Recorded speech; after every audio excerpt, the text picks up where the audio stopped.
চিপাঝাৰত সৰ্পদংশনত এগৰাকী কণমানি ছাত্ৰীৰ মৃত্যুই উদঙালে জিলাখনৰ স্বাস্থ্য খণ্ডৰ ফোপোলা-স্বৰূপ। মৃত্যুৰ পৰা বচাবলৈ চিকিৎসালয় ঘূৰিও নাপালে প্ৰয়োজনীয় চিকিৎসা। কালি চিপাঝাৰৰ ঘৰুৱা সোণাপুৰৰ প্ৰিন্সি চহৰীয়া নামৰ এগৰাকী 9 বছৰীয়া ছাত্ৰীৰ সৰ্পদংশনত মৃত্যু হয়। স্থানীয় লোকৰ অভিযোগ, চিকিৎসকৰ গাফিলতিৰ বাবে মৃত্যু হয় কণমানিজনীৰ। উল্লেখযোগ্য যে দুপৰীয়া আইতাকৰ সৈতে পিৰালিত বহি থকাৰ সময়তে দংশন কৰিছিল এটা সৰ্পই। ইয়াৰ পিছতে অভিভাৱকে লৈ যায় চিপাঝাৰ প্ৰাথমিক আৰু সামূহিক স্বাস্থ্য কেন্দ্ৰলৈ। তাত চিকিৎসকে ছাত্ৰীগৰাকীক এটা তিতি বেজী দি ভাল হ'ব বুলি কৈ ঘৰলৈ যাবলৈ দিয়ে। ইয়াৰ এঘণ্টামান পিছতে ছাত্ৰীগৰাকী অসুস্থ হৈ পৰাত মঙলদৈ অসামৰিক চিকিৎসালয়লৈ যোৱাৰ পৰামৰ্শ দিয়ে। কিন্তু মঙলদৈত এটি এণ্টি ভেনেম প্ৰয়োগ কৰি বাকী চিকিৎসা উপলব্ধ নহয় বুলি প্ৰেৰণ কৰে GMCHলৈ। কিন্তু বাটতে অচেতন হৈ পৰাত ছাত্ৰীগৰাকীক বাইহাটা চাৰিআলিৰ এখন ব্যক্তিগত চিকিৎসালয়ত ভৰ্তি কৰোৱা হয় যদিও চিকিৎসকে ছাত্ৰীগৰাকীক মৃত বুলি ঘোষণা কৰে। অৱশ্যে ইয়াৰ পিছতো পুনৰ নিশ্চিত হ'বৰ বাবে ছাত্ৰীগৰাকীক লৈ যোৱা হয় GMCHলৈ, য'ত ইতিমধ্যে প্ৰিন্সিৰ মৃত্যু হোৱা বুলি চিকিৎসকে ঘোষণা কৰে।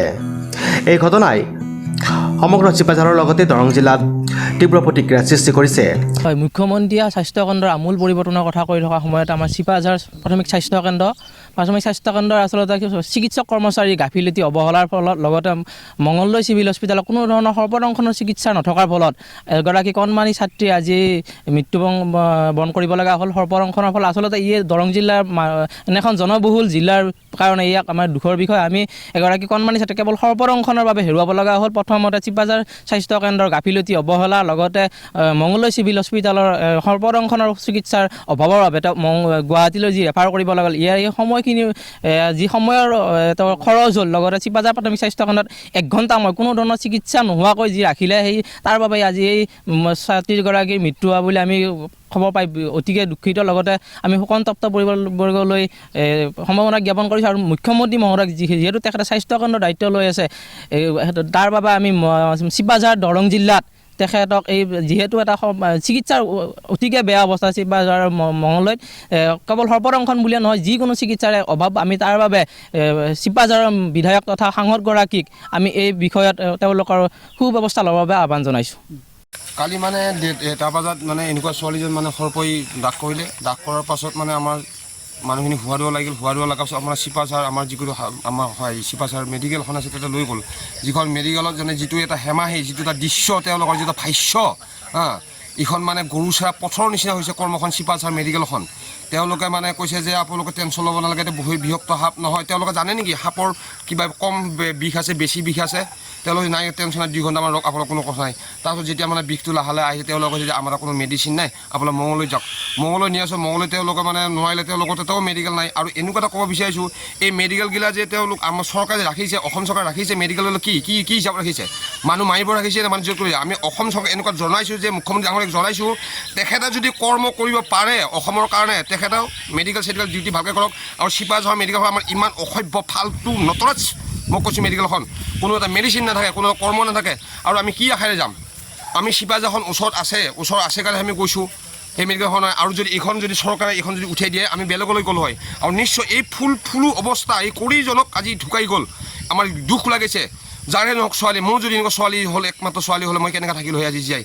গতিকে চৰকাৰ অনুৰোধ জনাইছোঁ, সবক আহ্বান জনাইছোঁ, যাতে তেখেতসকলে আহি কমচে কম আমাৰ চিপাঝাৰ দৰং ডিষ্ট্ৰিক্টৰ চিপাঝাৰ মেডিকেলখন যাতে ভাল কৰি দিয়ে, এইখিনি ক'ব লগা মোৰ এই চিপাঝাৰ মেডিকেলৰ ওপৰত। আৰু যিটো হেমাহি চিপাঝাৰ মেডিকেল আজিয়ে নহয়, আগৰ পৰাই হেমাহি কৰি আছে তেওঁলোকৰ। এই চিপাঝাৰ মেডিকেল আগৰ পৰাই হেমাহি কৰি আছে। অনুৰোধ জনাইছোঁ অসম চৰকাৰত বাৰ আমি হেমন্ত ডাঙৰীয়া, বিশ্ব ডাঙৰীয়াক আমি জনাইছোঁ, তেখেতে কম সময়ত আহি কিনি আমাক এই চিপাঝাৰ মেডিকেলখন সুসকমে অলপ ভাল পৰিৱেশলৈ নিবৰ কাৰণে চেষ্টা জনাইছোঁ। যোৱাকালি 1টামান বজাত আমাৰ ওচৰৰে স্বৰ্গীয় পপন চহৰীয়াৰ ছোৱালী প্ৰিন্সি চহৰীয়া 4মান শ্ৰেণীত পঢ়ি আছে, আৰু তেওঁক এটা সাপে দৰ্শন কৰিলে। তাৰপিছত লগে লগে আমি চিপাঝাৰ মেডিকেলত লৈ যাওঁ, আৰু তাত লৈ যোৱাৰ পিছত যিজন ডক্টৰে চাইছিল, তেওঁ তাৰমানে কৈছে যে বহুত বিষাক্ত সাপ নহয়, আপোনালোকে অলপ সময় ইয়াতে ৰখাৰ পিছত যেতিয়া সুস্থ হ'ব ঘৰত লৈ যাব পাৰিব। তাৰপিছত অলপ সময় বুলি কওঁতে 1 ঘণ্টা 2 ঘণ্টা ৰখিব দিছিল। আমি সিমান টাইম নৰখি আধা ঘণ্টামান ৰখি বেলেগ এজন ডক্টৰ আহিল, তেওঁৰ চিপছটো শেষ হৈছে।